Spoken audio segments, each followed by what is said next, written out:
pouvoir prier encore. Merci Seigneur de nous réunir, de nous rassembler. Merci Seigneur parce que tu nous as choisis. Nous sommes dans ton élection. Et nous sommes privilégiés Seigneur de servir pour ta gloire. Seigneur, oint mes lèvres, oint ma bouche, remplis-la de tes oracles aujourd'hui. Et que toute force des ténèbres tombe sous mes pieds à l'instant même. Et Seigneur, nous entourons ce lieu d'une muraille de ton feu dévorant. Aucun esprit ne peut approcher de ce lieu. Tout esprit familier des autres bâtiments ou rencontres doivent rester là où ils appartiennent. Nous vous interdisons de franchir cette démarcation spirituelle par le sang de Jésus. Et merci Seigneur que tu vas faire du bien à tes enfants aujourd'hui. Et tout le monde dit Amen. Amen. Vous pouvez vous asseoir. Je remercie le Seigneur parce que je sens qu'hier soir, il y a eu une grande percée. Je peux dire Amen. Gênez-vous pas. Amen. Il y a eu une grande délivrance et vous allez vous en rendre compte dans les jours, les semaines à venir. Et pour ceux qui ne savent pas comment ça se passe, parfois la délivrance, il y a comme des attaques juste avant la percée. Et c'est ce qu'on a vu un peu hier soir. Moi, je ne suis pas surprise de ça. C'est des choses qui peuvent arriver. Ça peut se manifester d'une façon ou d'une autre. Mais aussi, quand on est un apôtre, nous portons les souffrances des gens. Je dois vous instruire un peu là-dessus. Peut-être que vous l'êtes déjà, mais juste si quelqu'un ne l'était pas. Ce n'est pas un titre qu'on se donne pour avoir des honneurs. Parce que je pourrais bien me passer du prix à payer qui vient avec le petit peu d'honneur que nous avons. C'est pourquoi la Bible dit honorer les gens, parce qu'on a besoin d'honneur. Ça nous console, ça nous fait du bien. On peut nous honorer de différentes façons, soit par des bienfaits matériels, soit par de l'argent, soit par des encouragements, par la prière que vous avez faite pour moi tout à l'heure. Mais le petit peu d'honneur que nous recevons est bien peu comparativement au grand prix que nous payons. Et quelqu'un qui veut avoir le titre d'apôtre, il devrait y penser deux fois. Parce que c'est la caractéristique d'un apôtre de porter les souffrances du corps de Christ. Et bien souvent, on peut accuser un apôtre de souffrir de telle et telle façon, alors que je souffre pour ne pas que tu souffres. Alors, il faut faire attention. C'est pour ça qu'il y a ouvrir l'intelligence, renouveler l'intelligence, c'est un message très, très, très apostolique de base. Un apôtre apporte ce genre de message profond. Et je crois qu'il y a eu une percée. Et même que plusieurs ne sont pas ici parce qu'ils sont fatigués. Quand on reçoit une délivrance, on devient fatigué. Mais ils vont être ici ce soir. Amen. Et ce soir, nous allons boucler la boucle avec un ministère plus prophétique. Alors ne manquez pas la finalité. On va être vraiment bénis dans la joie, j'en suis convaincu. Vous connaissez sûrement, ça c'est pas le message, mais c'est juste un petit amuse-gueule, une petite entrée dans le repas. Vous connaissez le verset qui dit « Les bontés de l'Éternel ne sont pas épuisées, ses compassions ne sont pas à leur terme, elles se renouvellent chaque matin. » Alors toi, tu peux être épuisé, mais ses bontés ne sont jamais épuisées. Et c'est important d'aller puiser dans ses bontés. On est prompt, n'est-ce pas, à voir les difficultés, les attaques, les démons, les défauts de l'un, de l'autre, mais appliquons-nous à chaque jour à remarquer ses bontés. On dirait que quand les difficultés sont évidentes, elles sont grandes, on ne remarque pas trop toutes les bontés que l'Éternel envoie. Par exemple, si tu es malade et que la guérison ne vient pas aussi vite que tu aurais voulu, tu remarques beaucoup les symptômes, tu remarques beaucoup l'inconfort et tout, mais les bontés de l'Éternel sont là, au travers la maladie, au travers les circonstances. Alors remarque-les. Amen. Amen. Je vais me risquer avec un chant. Je combats un virus depuis mon retour de la France à Paris. Je ne sais pas ce qui est arrivé, mais en tout cas, mon mari et moi, on a de la difficulté dans notre santé. Mais je suis là quand même et ça paraît pas trop, n'est-ce pas? Je me maquille, je m'habille bien. Amen, amen. Je souris quand même. Amen. Et je m'appuie sur la parole qui dit quand je suis faible, c'est alors que sa puissance s'accomplit en moi. Alors même si la voix peut-être, je ne sais pas comment elle va sortir, mais j'ai à cœur ce chant et j'y vais comme ça sort, d'accord? C'est dans Lamentation 3, verset 22.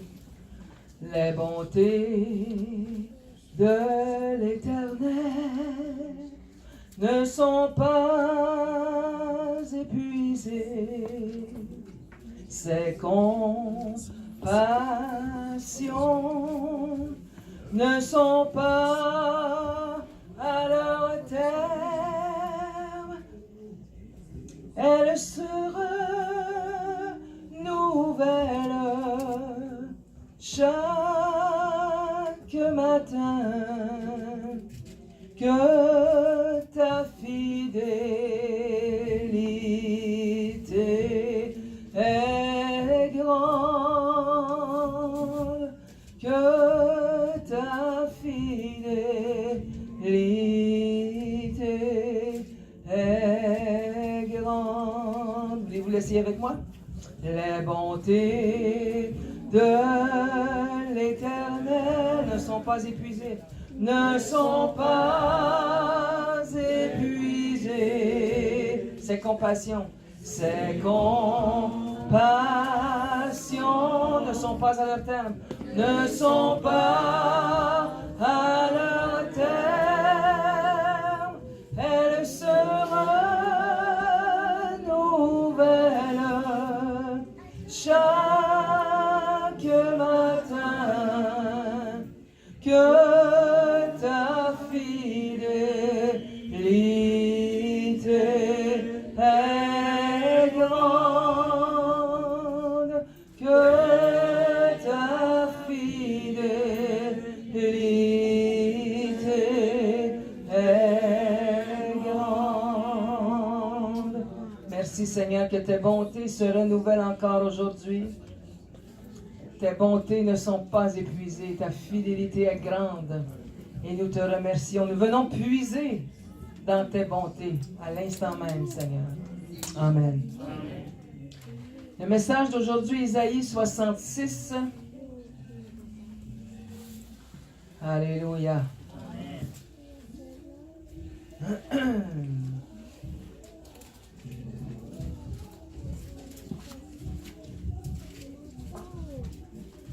Gloire à toi, Jésus. Dieu est bon, n'est-ce pas? Amen. Il va nous faire du bien. Encore. Isaïe 66, verset 13. Je sors un tout petit peu du thème aujourd'hui, malgré que ça va aussi avec le thème, en tout cas, vous allez voir. Il est dit, verset 13, Isaïe 66, « Comme un homme que sa mère console, ainsi je vous consolerai. Vous serez consolés dans Jérusalem. Vous le verrez, votre cœur sera dans la joie, et vos os reprendront de la vigueur comme l'herbe. L'Éternel manifestera sa puissance envers ses serviteurs. » Une des façons que le Seigneur nous renouvelle, une des façons très importantes que le Seigneur refait notre vigueur, nous redonne de l'énergie, nous redonne de la joie de vivre, c'est en nous consolant. Amen. La consolation est le premier besoin d'un être humain et jusqu'à sa mort, ce sera son dernier besoin.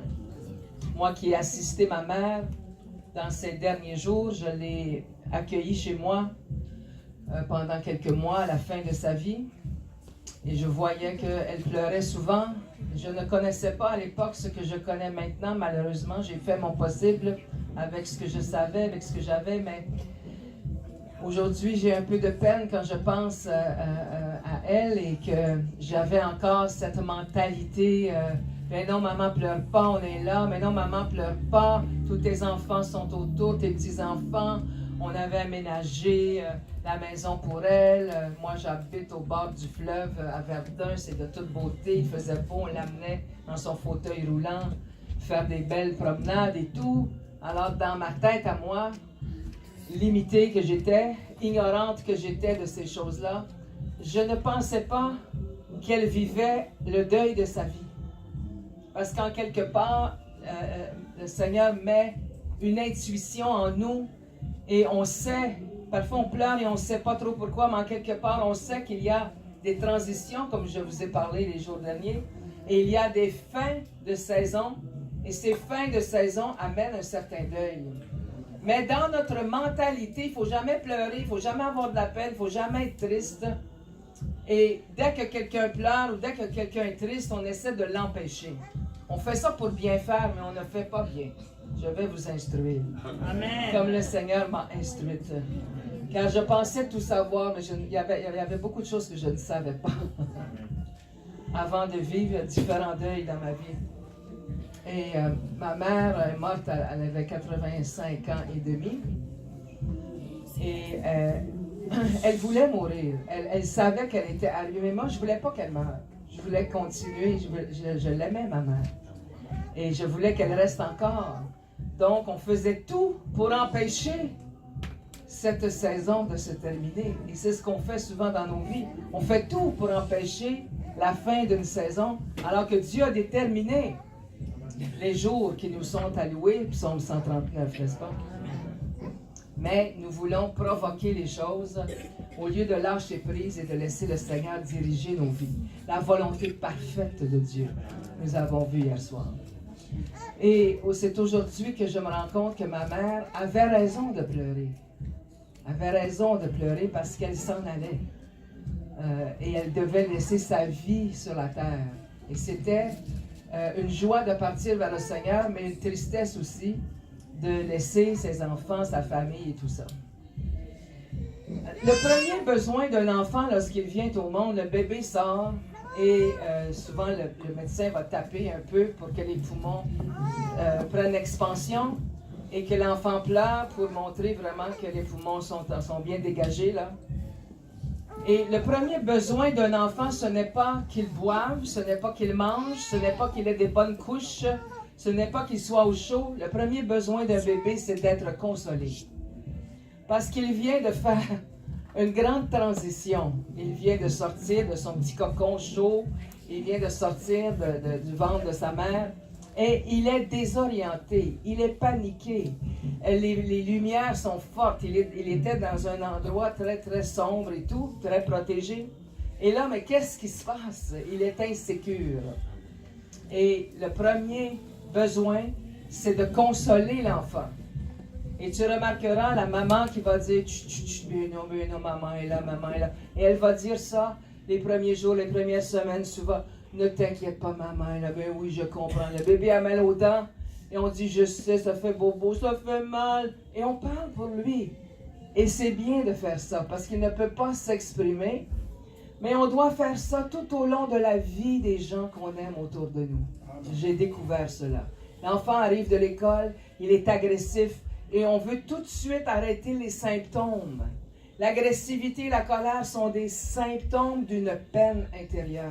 Il a eu de la peine à l'école parce que l'enfant l'a bousculé. Il a eu de la peine à l'école parce qu'un copain a ri de lui.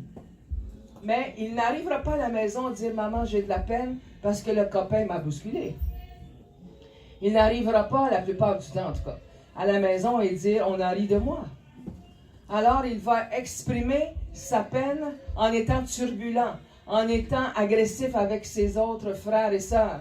Et nous, dans notre mentalité légaliste et religieuse, tout ce qu'on essaie de faire, c'est d'enlever les symptômes. On n'a pas touché la vraie cause. Amen. Amen. Si ton mari est agressif, il y a peut-être une autre cause. Peut-être qu'il est en manque de quelque chose. On est en train de dire. Si ta femme est agressive, peut-être qu'elle est en manque d'affection. Il y a peut-être quelque chose qui ne fonctionne pas. Mais toi, tu veux juste enlever les symptômes. Alors que le Seigneur nous appelle à nous consoler les uns les autres. Et c'est un ministère manquant. tellement manquant que c'est dangereux. Tellement manquant que si on ne remédie pas à cette situation, il y a des maladies qui ne guériront pas, il y a des mariages qui ne guériront pas, il y a des choses qu'on ne pourra pas régler parce que nous avons besoin de consolation. C'est pas pour rien que le Seigneur, quand il est parti, il dit, la première chose que je vais faire en arrivant chez mon Père, je vais vous envoyer le consolateur. Il savait qu'on a besoin de consolation. C'est un besoin presque quotidien, je dirais. Mais moi, je suis encore une femme forte, combattante, guerrière et tout ça, mais il me manquait ce côté. Il me manquait ce côté. Oui, je pouvais te consoler, mais pas trop longtemps. T'es mieux de te grouiller, t'es mieux de t'habiller, puis aller à la gare, puis un peu comme les consolateurs de Job. Ils l'ont consolé pendant 7 jours. Ils sont venus, même la Bible dit, ils l'ont consolé et ils se mirent à le plaindre pendant 7 jours. Ils se sont assis avec lui par terre, ils se sont mis la cendre sur eux et ils ont trouvé que Job faisait pitié. Mais après 7 jours, ils se sont mis à l'exhorter. Comme si 7 jours, c'était suffisant quand tu viens de perdre tous tes enfants, toute ta santé, toute ta business, tout ton argent, tout, tu as tout perdu. Et tu penses qu'après 7 jours, tu es supposé de... Allez, Dieu a dit ceci, la Bible dit cela, vas-y. Nous manquons de patience.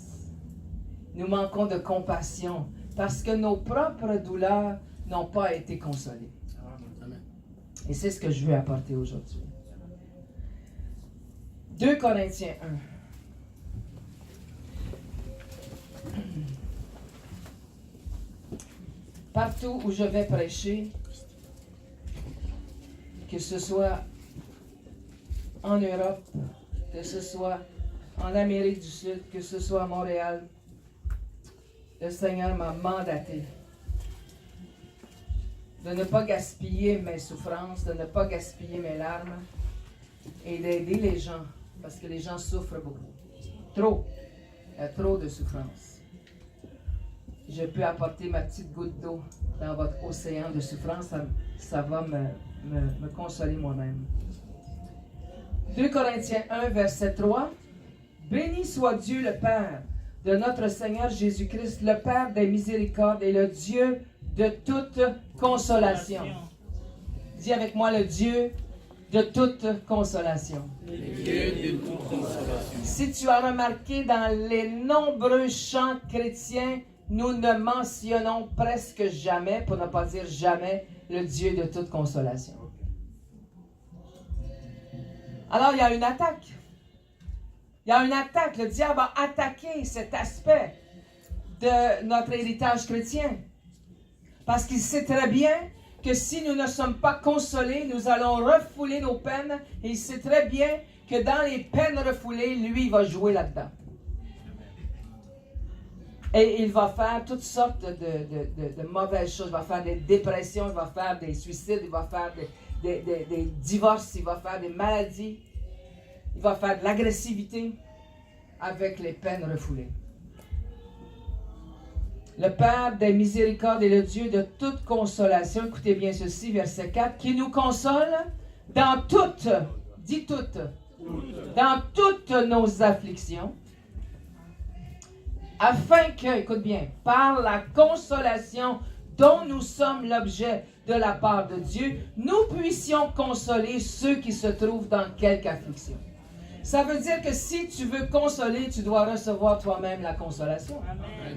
Et la raison principale pourquoi nous sommes si, je dirais, des mauvais consolateurs, Job appellera ses amis des consolateurs fâcheux. La raison pourquoi on est si maladroit, c'est que nous-mêmes, bien souvent, nous n'avons pas reçu la consolation. On ne peut pas donner ce qu'on n'a pas. Alors c'est important pour toi d'apprendre cela aujourd'hui. Tu as bien fait de venir malgré les imprévus, les empêchements, parce que ce message, plus que tous les autres de la fin de semaine, va changer ta vie. Amen. Va changer ta famille. Amen. Va changer ta communication, ta relation avec les autres. Amen. Amen. Car de même que les souffrances de Christ abondent en nous. Les gens pensent qu'on ne doit pas souffrir. Mais moi, la Bible me dit que les souffrances de Christ abondent.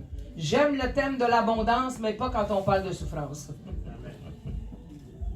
J'ai déclaré une année d'abondance à mon église, mais on parlait de finances, on parlait de... Mais abondance dans la souffrance, j'aime pas ça. Et pourtant, on le lit bien. Est-ce que vous avez la même Bible que moi? En tout cas, vous avez le même auteur. Même si ce n'est pas la même traduction, peut-être.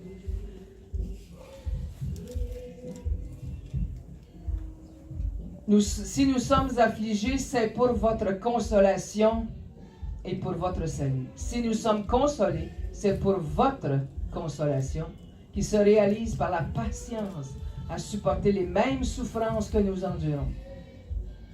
Nous sommes dans un monde d'instantané. Et quand quelqu'un souffre, tu veux que ça prenne 5 minutes et qu'après c'est fini. Et si le Seigneur permet certaines souffrances, c'est pour faire un travail en nous. Et ce travail ne se fait pas en 5 minutes. Il ne se fait pas en 5 heures. Il se fait dans un certain temps. Amen. Amen. Et notre espérance, verset 7, à votre égard est ferme parce que nous savons que si vous avez part aux souffrances, écoute bien, vous avez part aussi à la consolation. Amen. Amen. La plus grande souffrance, une des plus grandes souffrances d'un être humain, c'est de souffrir seul. C'est de ne pas avoir personne à tes côtés quand tu souffres. C'est de ne pas avoir personne qui comprend ta souffrance. C'est une grande souffrance en soi, ça. C'est pour ça que le Seigneur veut nous enseigner, afin que nous nous aimions les uns les autres. Le plus grand commandement, c'est l'amour. Oui, mais comment aimer? Nous avons peur de la souffrance des autres. Nous avons peur que ça dure trop longtemps. Nous avons peur que s'il passe par un temps de noirceur, qu'il va en finir avec la vie. Nous avons toutes sortes de peurs. Et c'est pourquoi on veut tout de suite couvrir le symptôme, plutôt que de toucher la racine. Il faut que la personne trouve quelqu'un pour exprimer ses émotions les plus noires. Il faut que la personne trouve une oreille. Le mot consolation est fait de 2 mots. C-O-N, con, qui veut dire avec, et solation, qui veut dire souffrance. Je suis avec toi dans ta souffrance. Le peuple de Dieu est quand même assez bon pour encourager, mais il n'est pas bon du tout pour consoler. L'encouragement et la consolation. Est-ce que tu m'écoutes ce matin? Amen. C'est très important ce que je te dis. La consolation et l'encouragement sont 2 choses différentes. Et quelqu'un qui souffre beaucoup et sa souffrance est nouvelle, il n'a pas besoin d'encouragement, il a besoin de consolation. Et c'est 2 choses différentes, la consolation et l'encouragement. L'encouragement, c'est de dire « Ah, ça va aller mieux ». L'exhortation, c'est de dire « Tu ne devrais pas faire ça comme ça, tu devrais faire ça comme ça ». Quelqu'un qui souffre beaucoup ne recevra pas ton encouragement, il ne recevra pas ton exhortation. Il a besoin de ta consolation. Amen. Nous sommes prompts à encourager, nous sommes prompts à exhorter, à dire quoi faire, quoi pas faire, mais nous ne savons pas, nous étions dans l'ignorance, mais ce matin ça change. Amen. Nous apprenons, la foi vient de ce qu'on entend, alors ce que vous entendez va vous sortir de votre ignorance. Et j'ose le dire parce que j'étais ignorante moi aussi. Jusqu'à ce que je perde, je vous l'ai dit un peu en fin de semaine, il y a 5 ans, j'ai perdu un de mes 4 fils. Il avait 36 ans, père de 4 enfants. Il a tombé dans un grand découragement et le reste, vous vous en doutez un peu qu'est-ce qui est arrivé. Et il y a eu des études qui sont sorties pour déterminer quelle sorte de souffrance, quelle est la pire des souffrances. Et l'Association américaine des psychiatres ont déterminé que perdre un enfant, c'est la plus grande souffrance. Il n'y en a pas de plus grande. Perdre un enfant par la maladie, par un accident, par l'enlèvement. Mais dans ce spectre, dans cet éventail, la plus grande souffrance est de perdre un enfant. Parce que des enfants, j'ose pas trop donner de détails, mais vous pouvez comprendre un peu ce que je veux dire. Perdre un enfant quand c'est lui-même qui a déterminé. J'ose pas nommer, vous comprenez ce que je veux dire. Alors ça, c'est la plus grande souffrance qu'un être humain ne peut pas endurer. Ça, c'est pas moi qui le dis. J'aurais aimé mieux ne pas gagner ce trophée-là. J'aurais aimé mieux ne pas avoir cette marque. Mais au travers de ça, le Seigneur m'a enseigné beaucoup de choses. Au travers de ça, j'ai passé comme l'aigle, comme je vous ai dit l'autre soir. Le Seigneur m'a enlevé mes plumes, il m'a brisé mon bec, il m'a changé mes serres et il m'a fait prendre un envol plus haut. Mais pendant qu'on passe au travers de ça, c'est atroce, c'est terrible. Je ne pensais pas m'en sortir. Mais Dieu. C'est pourquoi l'amitié avec Dieu que j'avais développée, la relation avec Dieu que j'avais développée sans savoir ce qui m'attendait, toutes ces années, mon travail principal dans ma vie a été de développer une amitié sincère avec Dieu. Et en développant un dialogue, une conversation sincère et non pas des prières religieuses, malgré que des prières bien faites, bien formulées, c'est bon aussi, là. Mais en dehors de ça, de développer une amitié où on dit tout au Seigneur, on dit même ces choses les plus laides, ça m'a permis de survivre cette grande peine.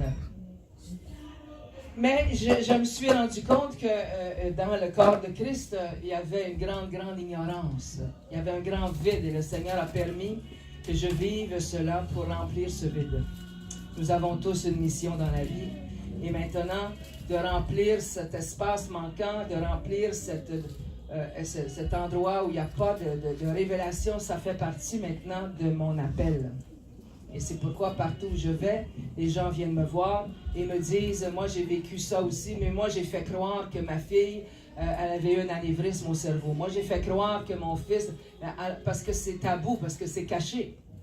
Je me souviens, il y a quand même plusieurs années, le fils de ma meilleure amie est mort dans mes bras, atteint du sida. Et dans ce temps-là, ben, c'était aussi tabou, on avait peur d'attraper, et on jugeait les gens et tout. Mais Dieu est venu pour les malades. Il est venu pour les mal-aimés. Il est venu pour ceux qui ont besoin de médecins. Il est venu pour les estropiés. Il n'est pas venu pour ceux qui sont parfaits et en bonne santé. Donc, il est venu pour moi. Je ne sais pas s'il est venu pour toi, mais si tu te sens tout croche, il est venu pour toi. Amen. Si tu te sens parfait, ben peut-être que tu es ton propre Dieu. Amen. Mais moi, je peux dire qu'il est venu pour moi. Amen. Amen. Et je me suis rendu compte durant ce périple, cette traversée, parce que c'est une traversée. Le deuil, c'est pas une maladie, c'est pas un péché, c'est pas un démon. C'est une traversée, parce que nous avons tous des deuils à vivre. Que ce soit le deuil d'une relation, ta femme t'a laissé pour un autre, tu as un deuil à vivre. Que ce soit que tu laisses ton pays, même s'il y a des conflits, même s'il y a la guerre, c'est un deuil. Tu arrives ici, c'est un deuil aussi, parce que tu te rends compte que c'est pas si bon que ça finalement, il y a beaucoup de problèmes aussi. Alors, tu vis deux deuils, le deuil de ton pays d'origine, le deuil de ton pays d'adoption, et des relations, des amitiés. Même quelqu'un qui perd son chien, qui aime tellement son chien, va vivre un deuil. Mais on va tout de suite avoir une parole. Ben voyons, c'est juste un chien. Pleure pas. On est prompt à... On laisse pas les gens, on leur laisse pas d'espace pour pleurer. Le Seigneur m'a donné les 3 P. Parler, pleurer, prier. Les 3 clés pour se sortir des grosses peines, des gros deuils. Rappelle-toi les 3 P. Parler, pleurer, prier, prier, parler, pleurer, c'est pas obligé d'être en ordre. Mais c'est 3 choses importantes pour vraiment dégager ton âme. J'aime quand mon âme est paisible. Et je me suis rendu compte, même au travers des plus grandes peines que j'ai vécues, que c'est rare que mon âme n'était pas paisible. Ça veut dire que j'étais quand même assez guérie. Sinon, je n'aurais pas pu survivre ça si mon âme avait été tourmentée. Je n'ai pas vécu souvent les tourments. J'ai vécu beaucoup de peines, j'ai pleuré un océan. J'ai pleuré pendant des années. Mais je vivais quand même, j'avais une vie quand même parce que j'étais bien établie dans le Seigneur. Je prêchais quand même, j'allais à l'église quand même. Mais tous les soirs, je pleurais. Mais je n'ai pas trouvé de consolation dans l'être humain, malheureusement. Sauf que, à un moment donné, le Seigneur a mis sur mon chemin 2 de mes cousines qui étaient venues aux funérailles. On avait grandi ensemble dans ma jeunesse. Mais la vie nous avait éloignés un peu comme ça. Je les avais amenés au Seigneur déjà, elles s'étaient éloignées du Seigneur. Mais on s'est retrouvés aux funérailles et on a pris un déjeuner ensemble. Elles m'ont fait tellement de bien. Et je me disais, Seigneur, j'ai des amies chrétiennes qui ont le Saint-Esprit, elles ne me font pas du bien comme ça sans vouloir critiquer personne. Hein? Pourquoi elles me faisaient tant de bien? Premièrement, quand tu veux consoler quelqu'un, c'est l'écoute. Amen. Écouter sans interrompre. Ça, c'est dur. C'est dur pour moi. Même encore aujourd'hui, j'ai de la difficulté. Ça m'arrive d'avoir de la difficulté. Je ne laisse pas mon mari finir. Mais voyons, chérie, tu sais bien. Oh, c'est vrai, excuse-moi, continue ta phrase. C'est ancré en nous, n'est-ce pas? C'est plus fort que nous, avec nos enfants, nos adolescents. Oui, mais je t'avais dit aussi de ne pas aller avec cet ami-là. Laisse-le s'exprimer. Laisse-le s'exprimer jusqu'au bout, parce que sinon, il commence à parler, ça sort, tout à coup, hop, tu l'interromps, poum, ça retombe, ça refoule. C'est ce qu'on appelle le refoulement, la négation. Et la vérité nous rend libres. Pas seulement la vérité qui est écrite dans la Bible, mais cette vérité que parfois on croit que c'est une vérité, mais ça n'est pas, il faut que ça sorte. La vérité de ce que je vis dans mes émotions, la vérité de raconter mes situations. Ces vérités-là, si je les exprime, ça va me libérer. Ensuite, je prie, je demande pardon s'il le faut, je mets le sang de Jésus, j'ai parlé mal de quelqu'un peut-être en m'exprimant, je demande pardon et je suis renouvelé, je suis libéré. C'est facile, mais on n'a pas été éduqué à le faire. Et on doit réapprendre ces choses-là. Donc, ces deux personnes, mes deux cousines, on avait déterminé de se voir une fois par semaine, d'aller prendre un petit déjeuner. Et ça a été ma thérapie. Ça a été ma consolation. Parce que, évidemment, je pleurais beaucoup, je pleurais souvent. C'était un drame terrible. Et dès qu'on était assis au restaurant, et dès que je pleurais, elle se levait, elle venait me prendre dans leurs bras et me dire « Ah, pauvre toi! » Parce que moi, dans ma théologie chrétienne, on ne dit pas ça, pauvre toi. On ne dit pas ça. Parce qu'on a peur que la personne va s'apitoyer. On a peur que la personne va être pauvre. Mais elle disait « Oh, pauvre toi! Oh, c'est terrible! Comment tu fais? C'est effrayant! » Elle me permettait de vivre mes émotions. Puis ensuite, 1 heure plus tard, là, l'encouragement venait. Inquiète-toi pas, tu vas t'en sortir, ça va aller mieux demain. Mais au début, tu commences par consoler, c'est-à-dire, tu valides la souffrance de l'enfant, tu valides la souffrance de ton ami, tu valides, tu es d'accord. Si deux sont d'accord, quoi que ce soit qu'on demande, mais si tu n'es pas d'accord, si tu dis, ben voyons, tu ne devrais pas t'en faire pour ça, après ça, tu veux prier. Mais non, tu n'es pas d'accord. Sois d'accord dans ce que je vis. Sois d'accord que oui, c'est souffrant. Oui, ça fait mal. Oui, c'est décevant. Sois d'accord. Ensuite, on se met d'accord pour que Dieu intervienne, qu'il change la situation, qu'il me sorte de ce problème-là. Ce sont des clés que je vous donne de communication, de consolation. Et vous allez voir, si vous mettez ça en pratique le moindrement, votre vie familiale va changer. Vos enfants vont être plus calmes. Le couple va aller mieux. Oh, Jésus. Jésus. Amen, Jésus. amen. Parce que vous savez, nous sommes des êtres avec deux facettes importantes. Nous sommes des êtres humains et nous sommes des êtres divins. Nous, dans notre religiosité, nous voulons être divins tout le temps, tout le temps, tout le temps. Ça se peut pas. Ça se fait pas.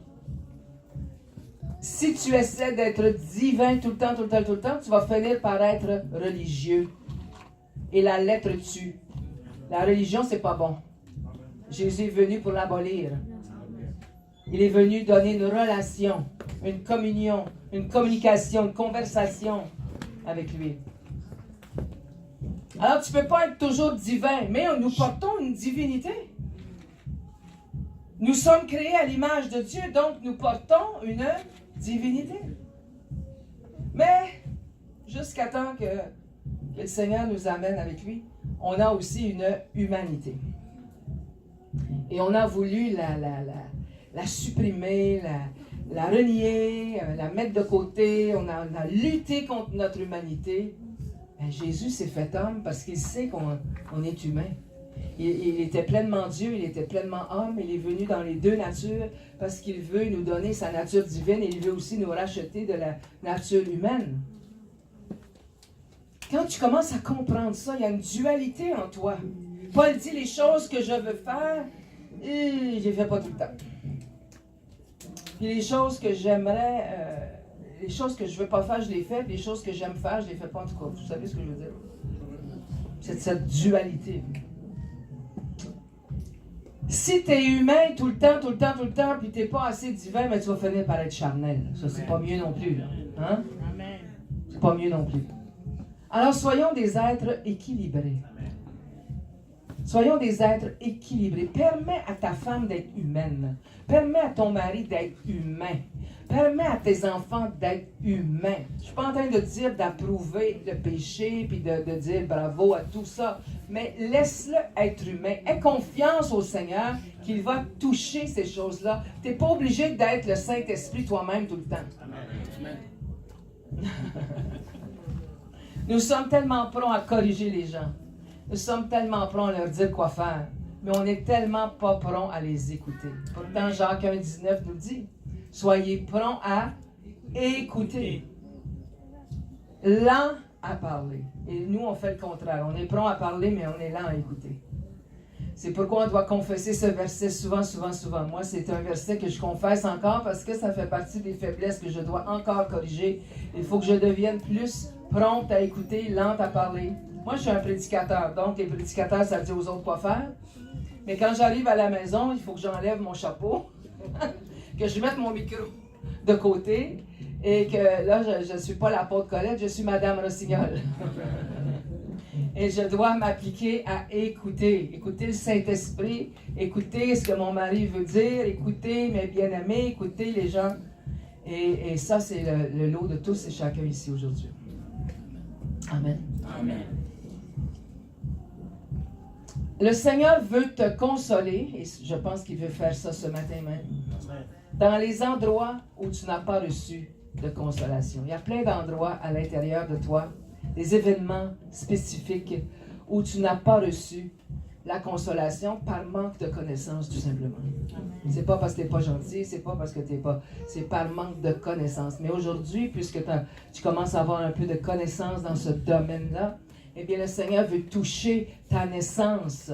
Il veut toucher ton adolescence. Il veut toucher ton enfance. Il veut toucher des endroits de ta vie où tu as été blessé, où tu as été violé, tu as été brimé, où tu as eu des deuils, mais tu les as refoulés parce que quand on est chrétien, on est fort.